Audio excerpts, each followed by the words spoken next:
Dimmi quando sei pronto. Sì, sì, noi siamo pronti. Vai. In un noto albergo di Carbonia siamo in compagnia del nuovo mister del Carbonia Calcio, naturalmente mister Mariotti, benvenuto a Carbonia. Grazie, sono molto contento di essere qui anche dell'accoglienza che ho avuto in questa settimana sia dalla società che dalla città, perciò sono molto contento.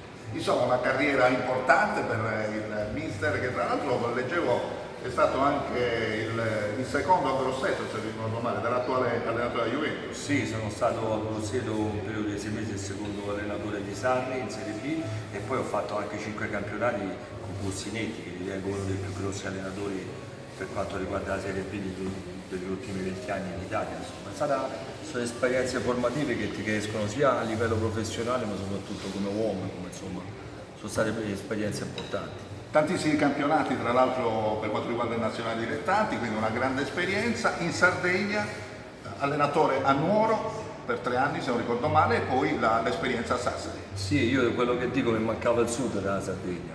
Ho fatto il nord, il centro e il sud, è una terra che amo, è una terra che mi è entrata dentro, a parte il fatto calcistico, proprio per l'accoglienza delle persone e per quello che mi ha dato, insomma, e che mi sta dando. Penso che è una terra bellissima, sono fiero, sono contento di poter ancora stare per il quinto anno in una regione che sento mia per tanti motivi e che spero insomma che mi accolga bene come ha sempre fatto fino adesso.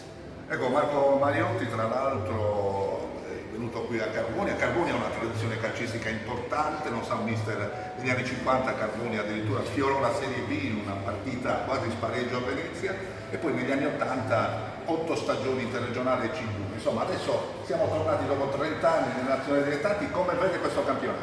Allora, quello che mi ha entusiasmato, devo dire la verità, tutti dicono, mi hanno detto molto perché Carbonia, mi hanno detto tanti addetti ai lavori, perché penso di aver incontrato delle persone giuste, è come un foglio bianco, mi hanno dato insieme al direttore Colombino, che ringrazio qui pubblicamente, al presidente, al vicepresidente, un foglio bianco, lo dobbiamo dipingere, dobbiamo fare un quadro, dobbiamo essere bravi a fare un quadro che piaccia alla gente, che riporti la gente di Carbonia allo stadio, il numero importante, dobbiamo fare un prodotto buono e quello che io ho sempre il mio sogno, che ho detto tutti gli anni, anche l'anno scorso a Sassari, lasciare un'impronta della squadra giovani che possa dare alla città una squadra che duri negli anni, no? Come fanno tanti, una rosa che dura un giorno e poi sparisce, no? Dobbiamo costruire un qualcosa che a questa città dia un calcio importante per i prossimi anni.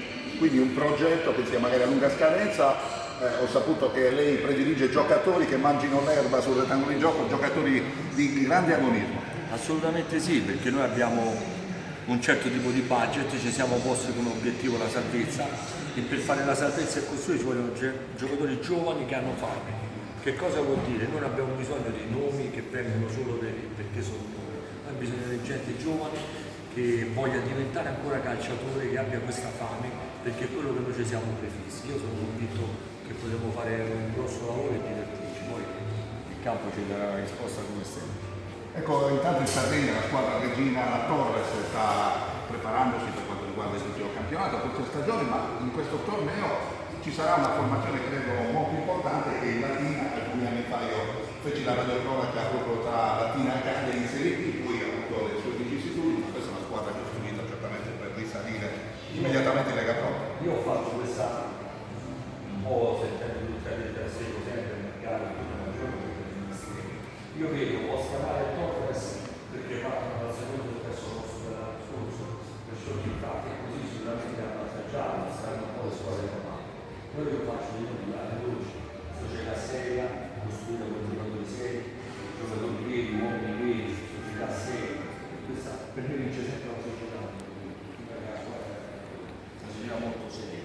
E poi Latina, Aprili, a Roma stanno facendo delle squadre molto importanti, quale Trastevere, quale Monterosi, quale Albalonga, l'Atletico Fiuggi di Incocciati e di Mafra. Ci sarà un campionato agguerrito, ci saranno tante squadre veramente in assi di partenza preparate per vincere. Latina poi, tradizione, parliamo del Latina, ma il Latina è nata, è come la Torres, tutti gli anni devono fare sempre le squadre per vincere come tradizione e come cultura. Perciò siamo qui, la prima, siamo qui, faremo il nostro, cercheremo di diventare del figlio. Insomma, credo il direttore di essere Colombino stia lavorando in questi giorni assiduamente, siamo anche in stretto contatto, spesso ci sentiamo telefonicamente, ovviamente non mi dice nulla ancora, però è all'opera, no? Per portare i giocatori importanti, quelli che devono dare la spinta giusta, magari più giovani. Assolutamente sì, no, è più giovane, se è ancora più giovani di quelli che stiamo prendendo vuol dire che facciamo una squadra giovanile, però fra poco ci sarà qualche nome importante che ha calcato palcoscenici giovani, sempre giovani in cerca di rilancio importante.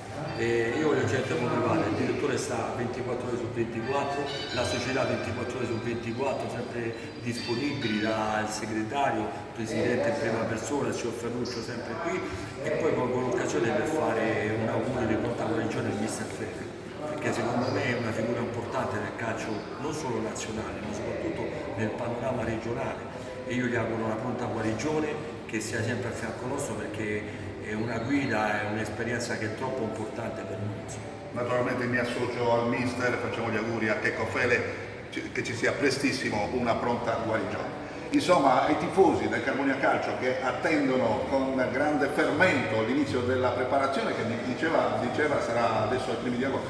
Allora, la preparazione la inizieremo il 7, venerdì 7 alle ore 16:30 di Roma e 17:30 gli saremo col primo allenamento.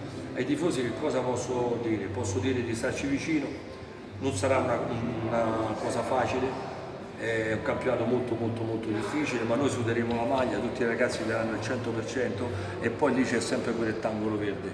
Quella è l'unica cosa, dopo tante voci, perché il calcio è pieno di chiacchiere. Poi c'è il rettangolo verde che parlerà e darà risultati. È quello che dico sempre io per fortuna negli ultimi anni per me ha parlato solo quel signore là, poi ci sono tante altre persone che fanno 1200 chiacchiere e le chiacchiere se le porta via il vento, rimangono solo i risultati. Io posso dire che il Carbonia e i suoi tifosi saranno fieri della squadra che andrà a campo. E naturalmente noi saremo al vostro fianco con la nostra emittente radiofonica, Radio Luna. Abbiamo l'esperienza ultra trentennale, sottoscritto il mio collega Ugo Bulgarelli, per cui avremo grande piacere nel commentare le partite del Carbonia Calcio 1939 allenato da mister Mariotti. Un grande in bocca al lupo. Non dico crepa lì, lunga vita al lupo.